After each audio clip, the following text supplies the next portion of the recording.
Hello and welcome to True Crime Rocket Science, the most authentic voice in true crime. This is episode 2 in the ongoing review of the JonBenet Ramsey timeline, and in this episode we're going to talk about parties and pageants. The reason we're talking about this is something happened on the 13th of December, and so because of that I want to sort of go a little bit back in time just to contextualize what we're talking about. Bear in mind we're dealing with this time of year 24 years ago, Christmas, and the Ramseys were definitely a family who were kind of quite extravagant over Christmas. I wouldn't really even say the Ramsey family, more Patsy. Patsy was a ex-Miss West Virginia, and because of her pageantry, the idea was to sort of festoon the entire house in Christmas trees and decorations, and in the way that you see just to what extent the house is covered in baubles and whatnot. It's not only inside but outside as well. Also there's candy canes. It gives you an idea of the personality of another member of the Ramsey household, Patsy. You may well ask, well, who are you? How are you qualified to talk about this case? I have written more than 3 trilogies about the Ramsey case. When I say more than 3 trilogies, it's around about 3 trilogies plus, I think, 2 books. There's an additional book called Second Star, and then also Christmas Star, which I highly recommend you read. Something to look forward to after this episode. I'll be doing a quick episode on Chris Watts, on who alerted the media. So if you're interested in catching that and you haven't subscribed yet to the channel, please do. Like, share, leave a comment, and let's get started. So once again, one of the signature aspects of the JonBenet Ramsey case is pageantry, and the pageantry is so idiosyncratic and significant and evident. I mean, you can see it from a mile away. You can see the pageantry, as I mentioned a moment ago, in the home. You can see, I'm talking about in the Christmas decorations. But I think above all, where you see the pageantry, people may not have thought about it in that way, in a sense. And I mean the pageantry regarding JonBenet. And JonBenet is a very pretty little girl. She's sort of done up in a certain way. Her mother knew all about pageantry because she was in pageants herself. And pageants sort of go along with, just looking to see if my dog is okay. Pageants are about an elaborate display or ceremony, right? And it's about spectacle. It's about magnificence. It's about ceremoniousness. And obviously there's a lot of pageantry just involving parties. You have extravagant parties, and December was a party month for the Ramseys. It was a time to celebrate Patsy's 40th birthday, and that wasn't just any kind of milestone. Patsy had survived quite serious cancer, right? She ultimately died of cancer, but at that time, reaching 40 years old was quite a thing to celebrate, being alive, right? And then there were also JonBenet's pageants and her success. And then there was also John Ramsey's success at Access Graphics. Have I left anybody out? So in terms of the pageantry, we can see there's pageantry around JonBenet specifically. There's pageantry around the dressing up of the house, right, inside and outside. And then you take that into the crime and you say, well, is there any pageantry in terms of the crime? And when we say that, what we're really asking is this a kind of an excess or elaborate display in terms of the crime? Is there ceremony? Is there spectacle? In terms of what we see with these particular people, in terms of this kind of excessive I don't know whether you want to call it pretentiousness or extravagance. Is there any element of that in the crime? What do you think? Do you think there is or not? What do you think? And so one strange thing about the Ramsey case that is very strange compared to any other crime, I guess, in true crime history, is the ransom note. The ransom note is long. The contents of the ransom note is filled with pageantry, I guess, in terms of exclamation marks, in terms of strange flowery language. It is also strange that someone who's trying to threaten you would say, we're a small foreign faction, not, in other words, don't worry, we're not a big foreign faction, we're small. Well, who would do that? Why wouldn't you just say, well, we are a faction? Anyway, so, and then the question is, perhaps someone was trying to implicate someone else by writing the note. And I think that is true. I think someone was trying to implicate someone else by writing this ransom note. And you could say that the ransom note itself is an elaborate display meant to implicate someone else, right? Now what I want to sort of deal with a bit more specifically is the timeline, and we are now at the 11th of December. So 2 days from this date, so on the 13th of December, the Ramseys would have 60 guests in their home, and everybody would bring alcohol but not food. There wasn't enough food. Patsy had to order more food.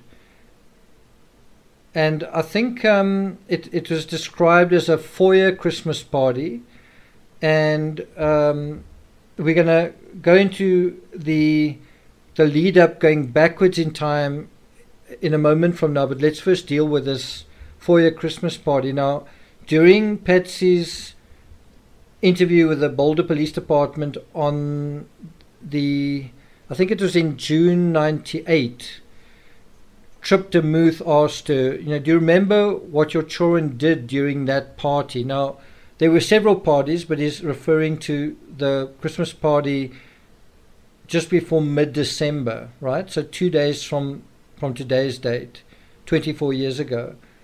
Do you remember what your children did? And Patsy answered, I think they were around. I don't know if they came down and kind of left me their bowls and went back to play.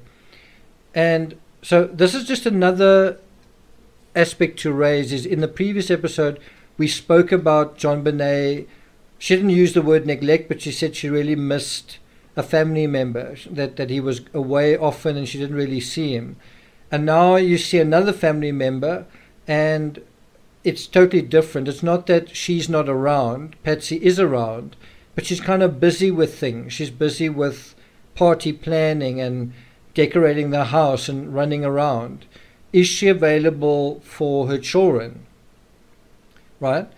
I'm just saying that is just another dimension to that question. And so when the investigator asks her, do you remember what your children were doing? Patsy can't really answer. She says, I think that they were around. Because how difficult is it to sort of maintain or manage 60 people in your home, right? It's not only that, it is also preparing for the, to accommodate and to feed and impress 60 people. So it wouldn't just have been that party, it would also be the run-up to the party. You would need to buy things and, order food and, order flowers and whatever pageantry would be involved in that particular event. Patsy goes on to say,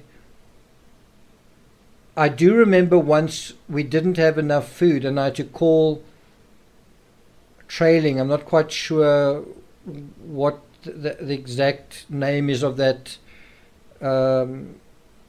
delivery company, but she said she ordered every piece of chicken wing and roll they had.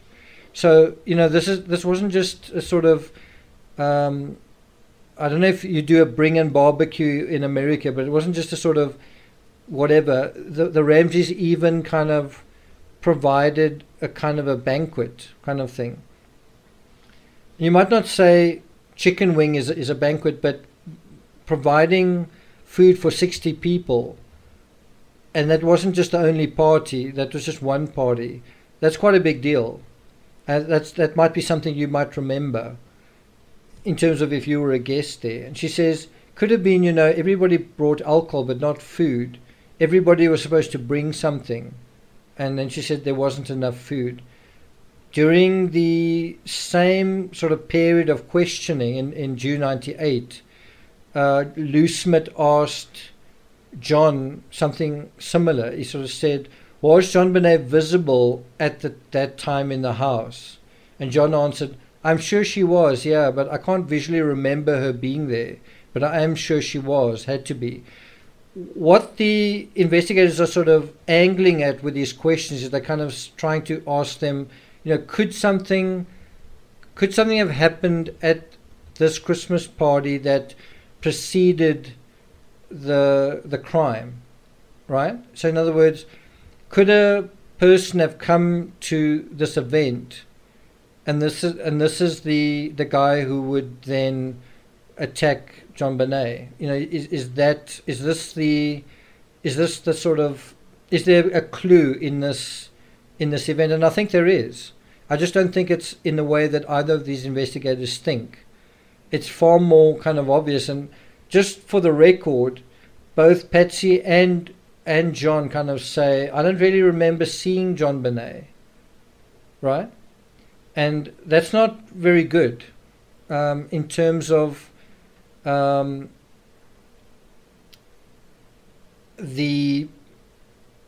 what was about to play out 2 weeks later. In other words, was she going to be protected from harm? Was she in the past under the constant care and supervision of her parents? And the answer is no, not constantly. So now we're going to go back in time a little bit. We're going to go, first of all, to December 6th, right? And once again, we just kind of want to ask the same kind of question,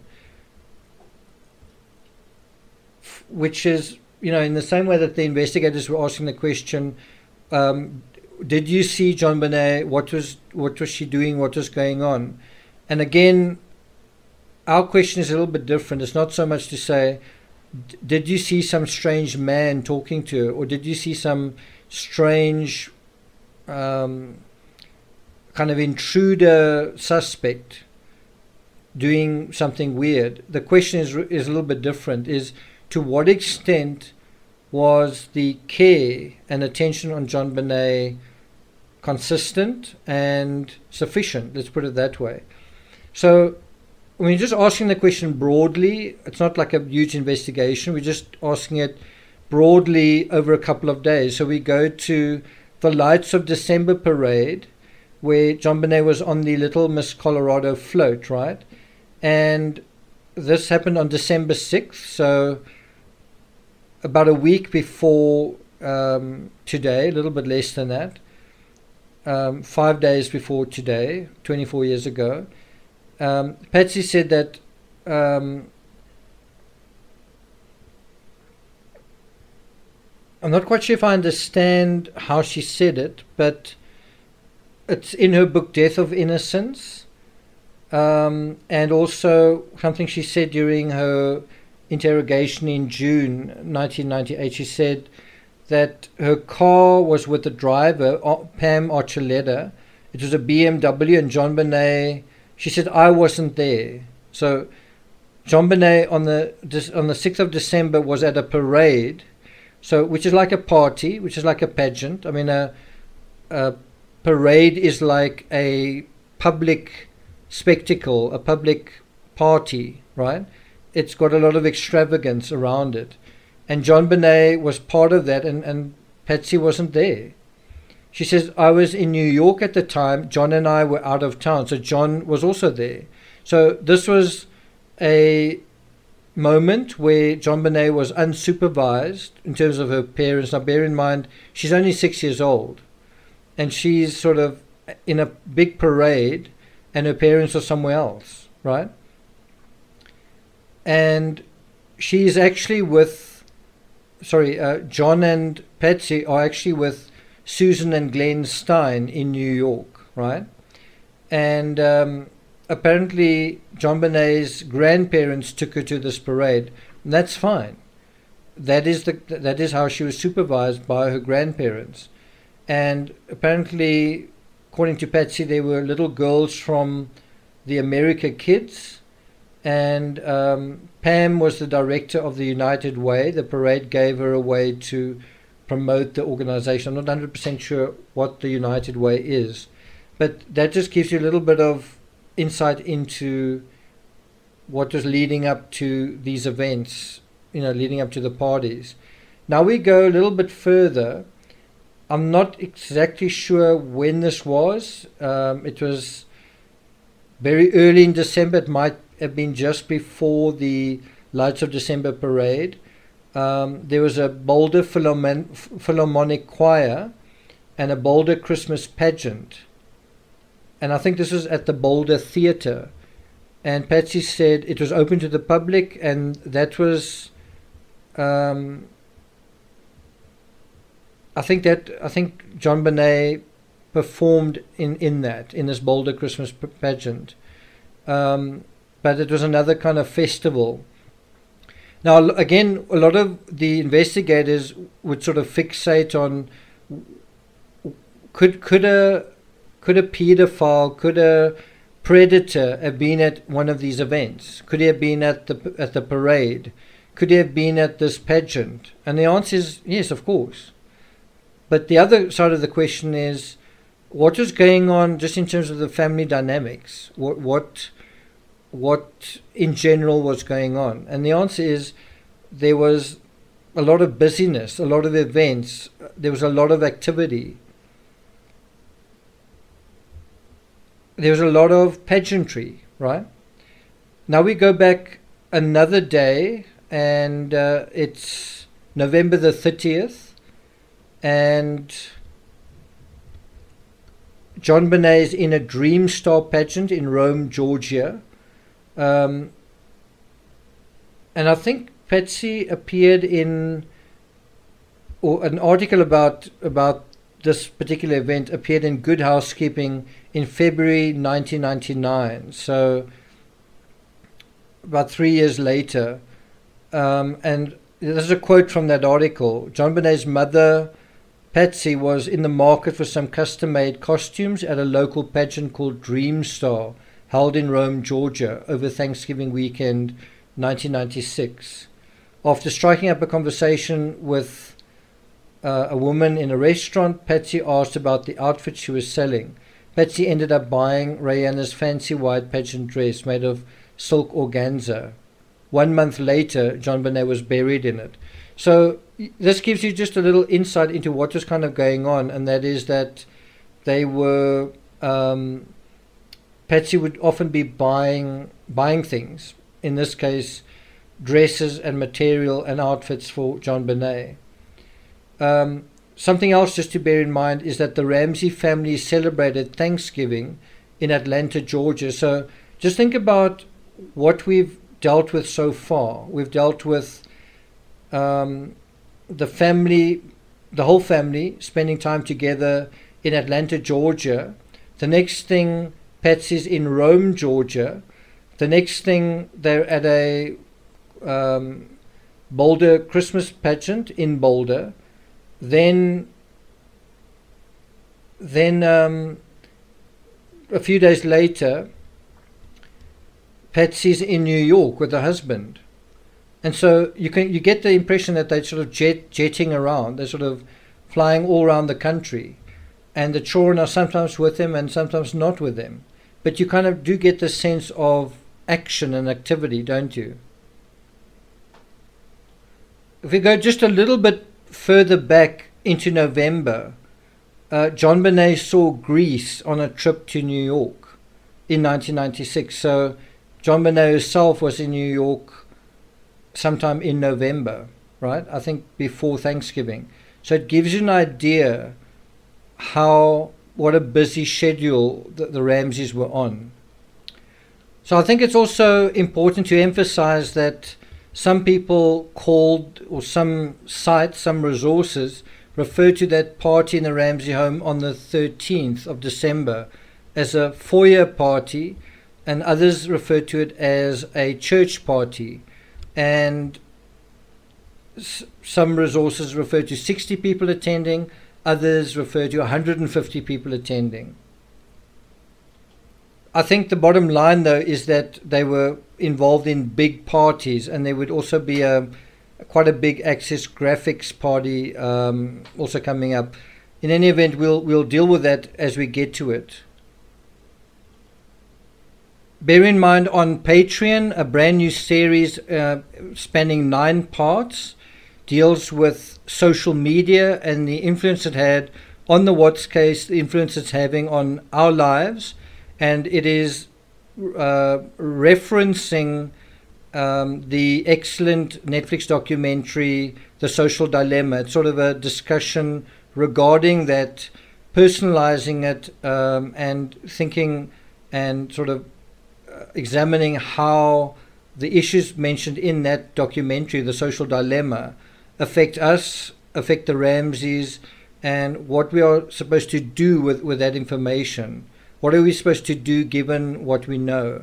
So that's something to look forward to on Patreon. And so I'll see you guys tomorrow for episode 3 in the ongoing series dealing with the JonBenet Ramsey timeline. Thank you for listening. If you haven't subscribed yet, please do. Like, share, leave a comment, and you can join the True Crime Rocket Science community on Patreon at patreon.com/TCRS.